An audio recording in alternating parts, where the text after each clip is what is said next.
நான் எப்பவுமே சொல்லியிருக்கேன், திமுகனா மிரட்டு, உருட்டு, திருட்டு, இருட்டு. இப்போ இந்த மிரட்டை யூஸ் பண்ணுறாங்க. அதாவது நீதித்துறையை மிரட்ட இந்த திமுக ட்ரை பண்ணுது. திமுக இந்த தடவை எவ்வளோ கேவலமாக போயிருக்கு பாருங்க. இந்த இந்திய அலையன்ஸ் கூட சேர்ந்து அகிலேஷ் யாதவ், பிரியங்கா காந்தி, அப்புறம் திருமாவளவன் இவங்க எல்லாம் சேர்ந்து ஒரு நபரை கார்னர் பண்ணுறாங்க. எதுக்குன்னா நீதித்துறைக்கு ஒரு பாடம் கற்பிக்க வேண்டும். நாங்கள் நினைக்கிற ஜட்ஜ்மெண்ட்டை நீ கொடுக்கலன்னு வச்சுக்கோயேன். ஏற்கனவே திமுக போட்ட பிச்சை அப்படின்னு சொன்ன இந்த திமுக காரங்க இப்போ ஒரு நீதிபதி, அதுவும் நீங்கள் யோசிச்சு பாருங்க, ஒரு சிறுபான்மை இனத்தை சார்ந்த ஒரு நீதிபதியாக இருந்தால் இந்த ஜட்ஜ்மெண்ட்டை கொடுத்து விட்டாரு அப்படின்னு சொல்லிட்டு அவரை இம்பீச்மெண்ட் ப்ரொசீடிங் நீ கொண்டு போவியா? அப்படின்னா சந்துரு போன்ற ஜட்ஜஸ், இந்த திமுகவுக்கு அடிவரடியாக இருக்கக்கூடிய சந்துரு போன்ற ஜட்ஜஸ், அவங்களுக்கெல்லாம் ஒரு ஃபேவரட் பஞ்ச் ஆஃப் அட்வொகேட்ஸ் இருக்காங்க. அப்போ அவங்கெல்லாம் அப்படி இருந்தாங்க அப்படின்னு சொல்லிட்டு இம்பீச்மெண்ட்டாக மூவ் பண்ணீங்க நீங்கள். இவருக்கு இம்பீச்மெண்ட்டும் நடக்காது, திமுகனால ஒன்றும் பிடுங்க முடியாது. டேக் இட் அண்ட் ரைட்டிங் அவங்களால ஒன்றுமே பண்ண முடியாது. 1000 கோடியெல்லாம் திமுக காரங்களுக்கு பாய் இவா இந்த தம்பிக்கு டிப்ஸ் கொடுக்குற மாதிரிங்கிற மாதிரி தான் அவங்களுக்கு. அவங்க கொள்ளையடிச்சிருதுக்கெல்லாம் அளவே இல்லைங்க. மக்கள் பணத்தை வாரி தின்னு கொழுத்து பண்ணி மாதிரி இருக்காங்க. ஃபிசிக்கல் அப்பியரன்ஸ் சொல்லு, பண்ணி மாதிரி கொழுத்து போயிருக்காங்க, மெட்டஃபாரிக்கலி சொல்கிறேன். இவங்க அடிச்சிருக்கிறது வந்து பல ஆயிரம் கோடி. உங்களுக்கே தெரியும், பிடிஆர் அவர்கள் என்ன சொன்னார், மருமகனோ மகனோ சேர்ந்து 30,000 கோடிக்கு மேலே, 30,000 கோடி அப்போ சொன்னார். அப்போ இந்த 3 லட்சம் கோடி ஆயிருக்கும் நேரம். அதுவும் இப்போ ஆட்சி முடிய போகுதுன்னு தெரிஞ்சு எல்லா இடத்துலையும் லஞ்ச லாவணியை அவிழ்த்து விட்டுருக்காங்க.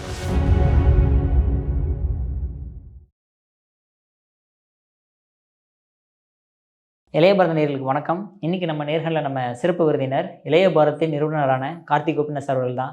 வணக்கங்கண்ணா. வணக்கம் ஜோண்டி. ஆனால் இப்போ ஜிஆர் சுவாமிநாதன் அவர்கள் அவரை வந்து இம்பீச்மெண்ட் பண்ணியே ஆகணும், அதாவது பதவியிலேருந்து தூக்கியே ஆகணும்னு வந்து திமுக வந்து ரொம்ப டெஸ்பரேட்டாக இருக்காங்க. ஓகேங்களா? இங்கே அடுத்த ஜட்ஜ்மெண்ட் 2 பேர்த்த கேட்டாங்க, முடியலன்ட்டாங்க. அடுத்து சுப்ரீம் கோர்ட் போயிட்டாங்க, அடுத்து இப்போ பார்லிமெண்ட்டுக்கும் போயிருக்காங்க. ஸோ எதுக்காக திமுக இந்தளவுக்கு டெஸ்பரேட்டாக இருக்காங்க அவரை தூக்கியே ஆகணும்னு? நான் எப்பவுமே சொல்லியிருக்கேன், திமுகனா மிரட்டு, உருட்டு, திருட்டு, இருட்டு.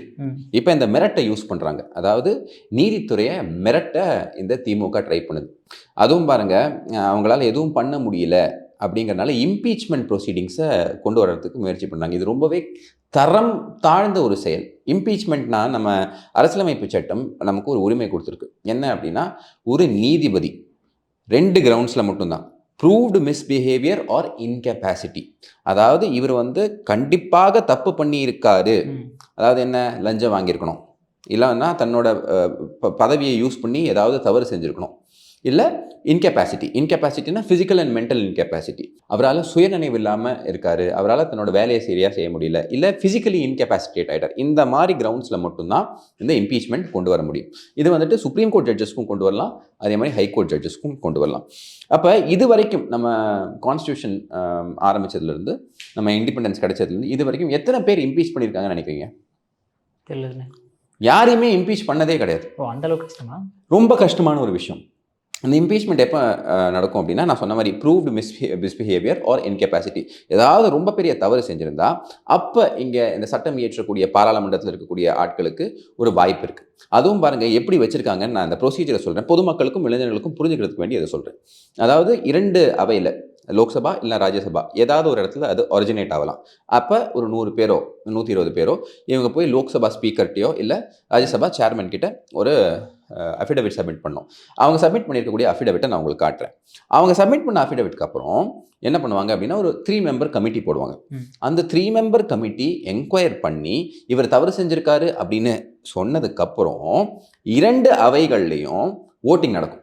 அந்த ஓட்டிங்கில் பார்த்தீங்க அப்படின்னா 2 அவைகளோட மேக்ஸிமம் ஸ்ட்ரென்த் என்னவோ அதில் 50% மேலே ஆட்கள் ஓட் பண்ணியிருக்கணும். அது மட்டும் கிடையாமல் அன்னைக்கு எத்தனை பேர் வந்திருக்காங்களோ அதில் 3ல் 2 பங்கு ஆட்கள். அப்போ அது பேர் ஸ்பெஷல் மெஜாரிட்டி. அப்போ இது ரொம்பவே கஷ்டம் இம்பீச்மெண்ட் பண்ணுறதுக்கு. இதற்கு முன்னாடி ரொம்பவே ஒரு ஸ்ட்ராங்கான அக்யூசேஷன்ஸ் இருந்த ஜட்ஜஸ் எல்லாம் இப்போ பார்த்தீங்க அப்படின்னா, ஃபஸ்ட்டு இம்பீச்மெண்ட்டு, அதாவது ராமசுவாமி அப்படின்னு ஒரு நீதிபதி 1993 அவர் பஞ்சாப் அண்ட் ஹரியானா ஹைகோர்ட்டுக்கு சீஃப் ஜஸ்டிஸாக இருக்கும்போது பயங்கரமாக முறைகேடு பண்ணிட்டாருன்னு 14ல் 11 இடத்துல வந்துட்டு அப்படிதான் அம்மா இவர் பண்ணியிருக்காரு அப்படின்னு கண்டுபிடிச்சிட்டாங்க, ப்ரூவ் இன்கெப்பாசிட்டி. ஆனால் அவரையே வந்து இம்பீச் பண்ண முடியல. புரியுதுங்களா? அவரை இம்பீச் பண்ணலாம். அதே மாதிரி வந்துட்டு சௌமித்ரா சென் அப்படின்னு சொல்லிட்டு 2011 இதே மாதிரி தான். இப்போ ரீசெண்டாக பார்த்தீங்கன்னா அலகாபாத் ஹைகோர்ட்டில் யஷ்வந்த் வர்மா அப்படின்னு நீங்கள் பார்த்துருப்பீங்க, நிறைய கேஷ் ஒருத்தவங்க வீட்டில் இருந்து கொண்டு வந்தாங்க. ஸோ அந்த மாதிரி கேசஸில் அந்த மாதிரி எங்கெல்லாம் லஞ்சம் வாங்கிட்டாங்களோ, எங்கெல்லாம் வந்து ரொம்ப பெரிய ஃப்ராடு பண்ணியிருக்காங்களோ, அந்த மாதிரி ஜட்ஜஸ்க்கு அகேன்ஸ்ட் தான் இம்பீச்மெண்ட்டே கொண்டு வந்திருக்காங்க. அதுலேயே வந்து இம்பீச் பண்ண முடியல. ஆனால் திமுக இந்த தடவை எவ்வளோ கேவலமாக போயிருக்கு பாருங்க. இந்த இந்திய அலையன்ஸ் கூட சேர்ந்து அகிலேஷ் யாதவ், பிரியங்கா காந்தி, அப்புறம் திருமாவளவன் இவங்க எல்லாம் சேர்ந்து ஒரு நபரை கார்னர் பண்ணுறாங்க. எதுக்குன்னா நீதித்துறைக்கு ஒரு பாடம் கற்பிக்க வேண்டும். நாங்கள் நினைக்கிற ஜட்ஜ்மெண்ட் நீ கொடுக்கலன்னு வச்சுக்கோயேன், உன்னை வந்து இம்பீச் பண்ணுற அளவுக்கு நான் கொண்டு போவேன் அப்படின்னு ஜுடிஷியரி ஆம்ட்விஸ்ட் பண்ணுறாங்க. இது ரொம்ப பெரிய ஒரு தவறான செயல். பொலிட்டிக்கலியும் இது ஒரு மிஸ்டேக். இதை நான் ஏன் சொல்கிறேன் அப்படின்னா, நீதித்துறை இதை லைட்டாக எடுத்துக்காது. நீதித்துறை எப்படி யோசிக்கும்? ஏற்கனவே திமுக போட்ட பிச்சை அப்படின்னு சொன்ன இந்த திமுக காரங்க இப்போ ஒரு நீதிபதி, அதுவும் நீங்கள் யோசிச்சு பாருங்க, ஒரு சிறுபான்மை இனத்தை சார்ந்த ஒரு நீதிபதியாக இருந்தால் இந்த ஜட்ஜ்மெண்ட்டை கொடுத்து விட்டாரு அப்படின்னு சொல்லிட்டு அவரை இம்பீச்மெண்ட் ப்ரொசீடிங் நீ கொண்டு போவியா? இந்த கொடுத்த ஜட்ஜு ஒரு பிராமணர், அதுவும் ஹிந்துக்களுக்கு ஆதரவாக நீதித்துறையில் என்ன சொல்லியிருக்கோ, நியாயம்படி என்ன இருக்கோ அப்படி ஒரு ஜட்ஜ்மெண்ட் கொடுத்ததுனால தான் நீ எங்கே கொண்டு போய் அவர் நிறுத்தியிருக்க. சொல்லியிருக்கக்கூடிய காரணம் என்னென்னா, இம்பார்ஷலாக இருக்காரா இல்லையா, டிரான்ஸ்பரண்ட் இல்லை, அது மட்டும் இல்லை செக்யூலர் நேச்சர் இல்லை, ஃபேவரட்டிசம். ஒரு பர்டிகுலர் கவுன்சில் வந்தால் மட்டும் அவருக்கு நிறைய கேஸ் நடத்தியிருக்காரு. இதெல்லாம் ஒரு விஷயமா? அப்படி அந்த கவுன்சில் வந்து உங்ககிட்ட நல்ல ஃபேவரபிள் ஜட்ஜ்மெண்ட் வாங்கிட்டு மேலே எத்தனை தடவை ஓவர் டர்ன் ஆயிருக்கு அது பார்க்கப்பட வேண்டும். அப்படின்னா சந்துரு போன்ற ஜட்ஜஸ், இந்த திமுகவுக்கு அடிவரடியாக இருக்கக்கூடிய சந்து போன்ற ஜட்ஜஸ், அவங்களுக்கெல்லாம் ஒரு ஃபேவரட் பஞ்ச் ஆஃப் அட்வொகேட்ஸ் இருக்காங்க. அப்போ அவங்கெல்லாம் அப்படி இருந்தாங்க அப்படின்னு சொல்லிட்டு இம்பீச்மெண்ட்டாக மூவ் பண்ணீங்க நீங்கள்? கிடையாதுல்ல. அதே மாதிரி என்ன அடுத்த பாயிண்ட் பாருங்கள் எவ்வளோ ஸ்டூப்பிடாக இருக்குன்னு. அதாவது ஒரு பர்டிகுலர் பொலிட்டிக்கல் ஐடியாலஜி படி அவர் நடந்துக்கிறாங்க. இது எதுவுமே ப்ரூவ்டு மிஸ்பிஹேவியருக்குள்ளே வரவே வராது. இது சொல்லியிருக்கக்கூடிய குற்றச்சாட்டு எல்லாமே தவறு.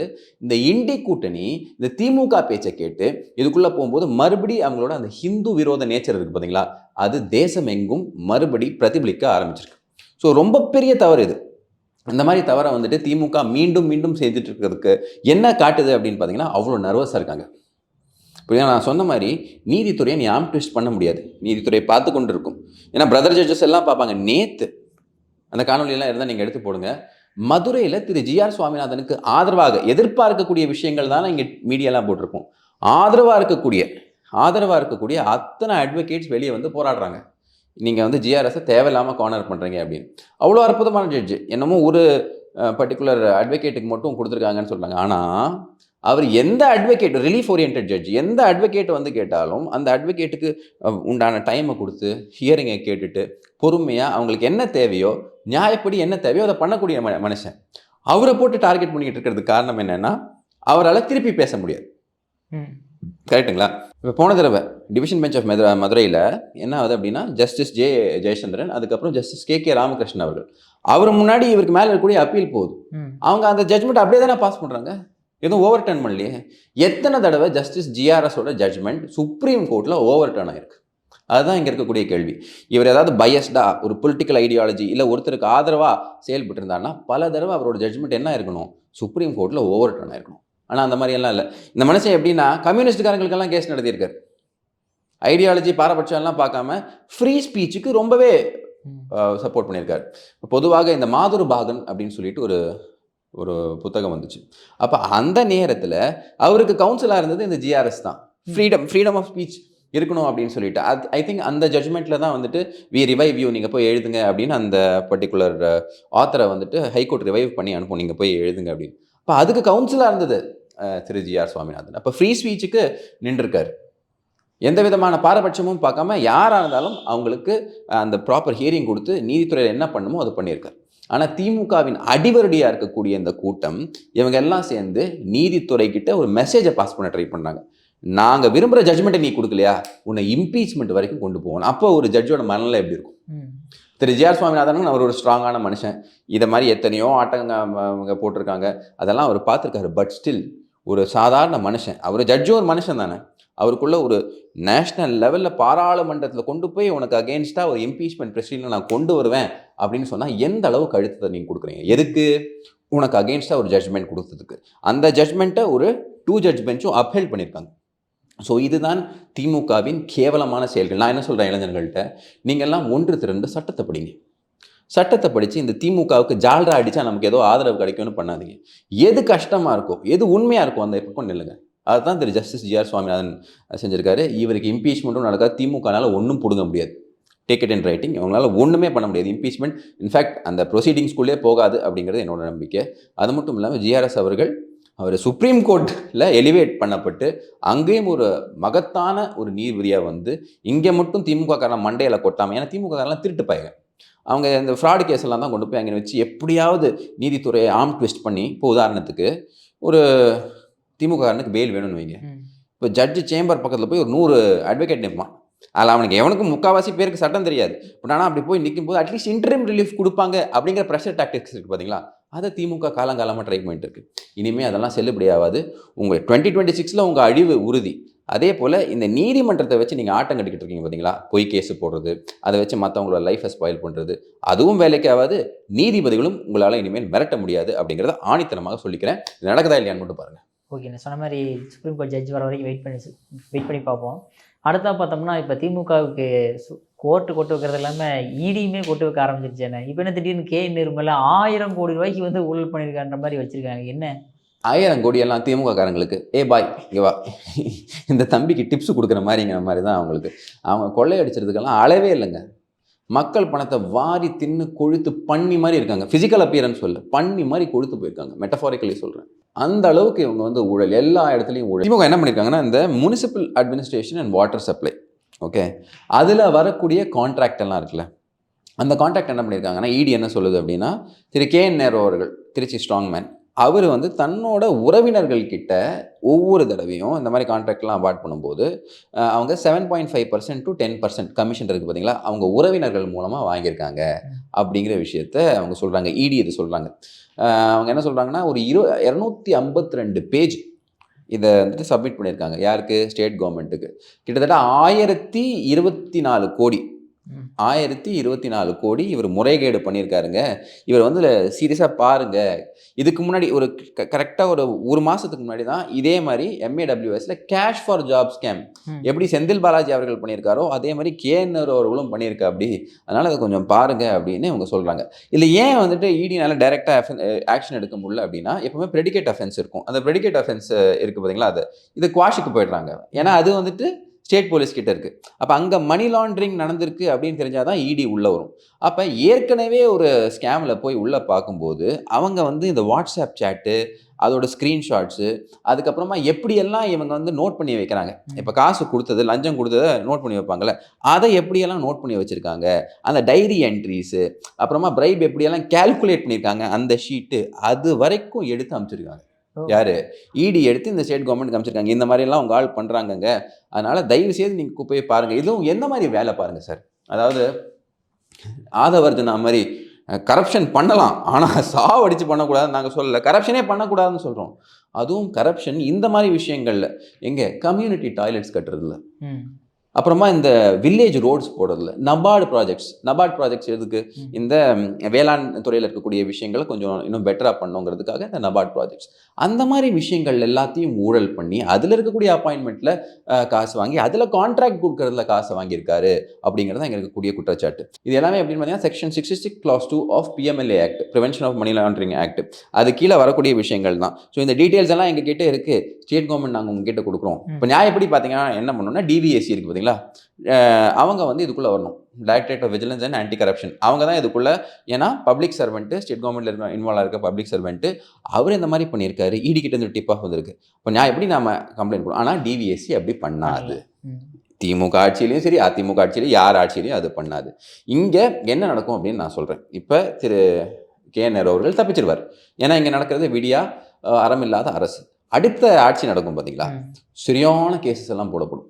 இவர் அப்புறமா மற்ற முக்கியமான அமைச்சர்ஸ், அவங்களோட டீட்டெயில்ஸ் எல்லாம் எடுக்கப்பட்டிருக்கு. ஆல்ரெடி இன்டெலிஜென்ஸ் பியூரோ யாரெல்லாம் பினாமிஸ், இங்கெல்லாம் கேஷ் ட்ரான்ஸ்ஃபர் இருக்குது, இங்கெல்லாம் வந்து லிங்க்ஸ் இருக்குது, இவங்க எப்படி இதை வந்துட்டு வெளிநாட்டில் இன்வெஸ்ட் பண்ணுறாங்க, ஹவாலாவை எப்படி யூஸ் பண்ணுறாங்க அப்படிங்கிறதெல்லாம் ஸ்டடி பண்ணிருச்சு. ஸோ அந்த என்டையர் நெட்வொர்க்கை அடுத்த ஆட்சியில் கேஸை போட்டு இவங்களெல்லாம் தூக்கி கூப்பில் உட்கார வைக்கும். எந்த விதமான மாற்று கருத்தும் இல்லை. திமுக எல்லாம் வந்து அகற்றப்பட வேண்டும். தமிழகத்திலிருந்து, தமிழக வரைபடத்திலிருந்து, தமிழக அரசியல் வரைபடத்திலிருந்து அகற்றப்பட வேண்டிய ஒரு சக்தி. அது மக்கள் விரோத சக்தி. ஸோ இதெல்லாம் எடுத்துக்காட்டு தான். 1024 கோடி எல்லாம் வந்து டிப் ஆஃப் தி ஐஸ்பர்க். இவங்க அடிச்சிருக்கிறது வந்து பல ஆயிரம் கோடி. உங்களுக்கே தெரியும் பிடிஆர் அவர்கள் என்ன சொன்னார், மருமகனும் மகனும் சேர்ந்து 30,000 கோடிக்கு மேலே, 30,000 கோடி அப்போ சொன்னார். அப்போ இது 3 லட்சம் கோடி ஆயிருக்கும் இந்நேரம். அதுவும் இப்போ ஆட்சி முடிய போகுதுன்னு தெரிஞ்சு எல்லா இடத்துலையும் லஞ்ச லாவணியை அவிழ்த்து விட்டுருக்காங்க. மாடல் கோட் ஆஃப் கான்டாக்ட் வரதுக்கு முன்னாடி எவ்வளோ ப்ராஜெக்ட் முடியுமோ. இப்போ சேகர் பாபுலாம் பார்த்தீங்கன்னா கோயிலில் காசு இருக்கா, எல்லாத்தையும் ப்ராஜெக்ட் கட்டு எல்லாத்தையும் கட்டிங் கமிஷன் கலெக்ஷன் அப்படின்னு சுற்றிக்கிட்டு இருக்காங்க. ஸோ இது எல்லாத்துக்கும் ஒரு முற்றுப்புள்ளி வைக்க வேண்டும் என்றால் இந்த ஆட்சி அகற்றப்பட வேண்டும். அது நடக்கும். ஓகே, நான் கடைசி ஒரே ஒரு கொஸ்டின். அதாவது இப்போ இந்தியாவுக்கே ஒரு சின்ன ஒரு பிளாக் மார்க் மாதிரி வேர்ல்டு லெவல் ஆக ஆரம்பிச்சிருச்சு இண்டிகோ ஃப்ளைட் ப்ராப்ளம்ல. எதனால திடீர்னு இந்த அளவுக்கு கன்ஸ்ட்ரெயின் ஆயிடுச்சா? அதாவதுங்க, இப்போ இண்டிகோங்கிறது நீ சின்ன பிளாக் மார்க் கிடையாது, பெரிய பிளாக் மார்க். அதனால தான் பிஎம்ஓ ரொம்ப சீரியஸாக இந்த விஷயத்தை எடுத்திருக்கு. புரியுதுங்களா? பிஎம்ஓ எந்த அளவுக்கு சீரியஸாக எடுத்திருக்கு அப்படின்னா ஷோ காஸ்ட் நோட்டீஸ் கொடுத்துருக்காங்க சிஇஓ ஆஃப் இண்டிகோக்கு. இப்போ இங்கே இருக்கக்கூடிய பைலட்ஸ் என்ன சொல்கிறாங்க அப்படின்னு பார்த்தீங்கன்னா, நாங்கள் ஃப்ளை பண்ணுறதுக்கு ரெடி தான், நாங்கள் எதுவும் பிரச்சனை இல்லை, ஆனால் எங்களுக்கு மேலேருந்து இன்ஸ்ட்ரக்ஷன்ஸ் வரல அப்படிங்கிற விஷயத்த சொல்லியிருக்கு. அப்போ இன்னைக்கு திரு ராம்மோகன் நாயுடு அவர்கள், அவர் தான் minister of civil aviation, young gun from Andhra, அவர் என்ன சொல்லியிருக்காரு அப்படின்னா, நாங்கள் இண்டிகோட்டிருந்து சில விஷயங்கள்லாம் கொடுத்து சில ரூட்ஸ் எல்லாத்தையும் எடுத்து மற்ற ஏர்க்ராஃப்ட் கேரியர்ஸ்க்கு கொடுப்போம், சில டைமிங்ஸ் எல்லாம் எடுத்து ஸ்லாட் எல்லாம் எடுத்து மற்ற ஏர்க்ராஃப்ட் கேரியர்ஸ்க்கு கொடுப்போம் அப்படின்னு சொல்லியிருக்காங்க. யாரெல்லாம் தவறு பண்ணியிருக்காங்களோ அவங்களுக்கு எந்த விதமான தயவுதாட்சணை இல்லாமல் ஸ்ட்ரிக்டான ஆக்ஷன் எடுப்போம் அப்படிங்கிற விஷயத்தையும் சொல்லியிருக்காரு. பட் இந்த இடத்துல நம்ம எல்லாருக்குமே இருக்கக்கூடிய ஒரு ஃபீலிங் என்னன்னா, ஏன் வெறும் இண்டிகோ மட்டும் தான் இருக்குது, ஏன் வெறும் ஏர் இந்தியா மட்டும் தான் இருக்குது, ஏன் இந்த டுவோபோலி? நிறைய ஏர்லைன்ஸ் வரணும்ல. ஏன்னா நம்மளோட கெப்பாசிட்டிங்கிறது ஹியூஜ். டொமஸ்டிக் ட்ராவலுக்கும் சரி, இன்டர்நேஷ்னல் ட்ராவலுக்கும் சரி, இன்றைக்கி வந்து இந்தியாவோட ஏர் ட்ராவல் கெப்பாசிட்டி பயங்கரமாக இருக்குது. அதனால தான் உடான்னு ஒரு ஸ்கீம் கொண்டு வந்தாங்க. லெஸ் ட்ராவல் ரூட்ஸை எப்படி வயபிள் ஆக்குறது அப்படிங்கிறது உடான்னு ஒரு ஸ்கீம் கொண்டு வந்தாங்க. இன்ஃபேக்ட் ஃப்ளோர் ஆஃப் த ஹவுஸில் ராம்மோகன் நாயுடு அவர்கள் என்ன சொல்கிறார் அப்படின்னு பார்த்தீங்கன்னா, அட்லீஸ்ட் 5 பிக் ஏர்லைன்ஸ், இப்போ இண்டிகோ மாதிரி 5 பிக் ஏர்லைன்ஸ் ஆப்ரேட் பண்ணுற அளவுக்கு நம்மக்கிட்ட கெப்பாசிட்டி இருக்குது, அதற்குண்டான விஷயங்களை நாங்கள் பண்ணியிருக்கோம் அப்படின்னு. ஆனால் இங்கே ஒரு தவறு என்ன அப்படின்னு பார்த்தீங்கன்னா, ஏற்கனவே இது ஒரு மொனாப்பொலி மாதிரி போய்கிட்டு இருக்கும்போது இதை செக் பண்ணுறதுக்குண்டான விஷயத்த முன்னாடியே பண்ணியிருக்கணும். முன்னாடியே இந்த காம்படிஷன் கமிஷன் ஆஃப் இந்தியா உள்ளே வந்துட்டு இன்னும் பெட்டரான வாய்ப்புகள் கொடுத்துருக்கணும் அப்படிங்கிறது பல பேரோட கருத்தாக இருக்குது. இது மாற்று கருத்தே கிடையாது. பட் இப்படி ஒரு தவறு நடந்துச்சு அப்படின்னு they are taking action. In fact அந்த சிஇஓக்கு ஷோ காஸ்ட் நோட்டீஸ் கொடுத்துருக்காங்க. இன்னொரு டைம்லைன் எக்ஸ்பெண்ட் பண்ணியிருக்காங்கன்னு நினைக்கிறேன், ஒரு 24 ஹவர்ஸ்க்கு. அவர் மேலே தக்க நடவடிக்கை எடுக்கப்படும். ஹெவி ஃபைன்ஸு, ரீஃபண்ட் எல்லாம் பண்ணப்படணும் அப்படிங்கிற விஷயமும் இங்கே பார்க்கப்பட்டிருக்கு. பட் புட்டின் கரெக்டாக இந்தியாவுக்கு வரும்போது இந்த விஷயம் நடந்தது ஒரு பிளாக் மார்க்குங்கிறதுல மாற்று கருத்தே இல்லை. ஆனால் உங்கள் அற்புதமான கருத்துக்களை இளையபாரோட பங்கிற்கு மிக்க நன்றிண்ணே. நன்றி, வணக்கம், ஜெயஹிந்த்.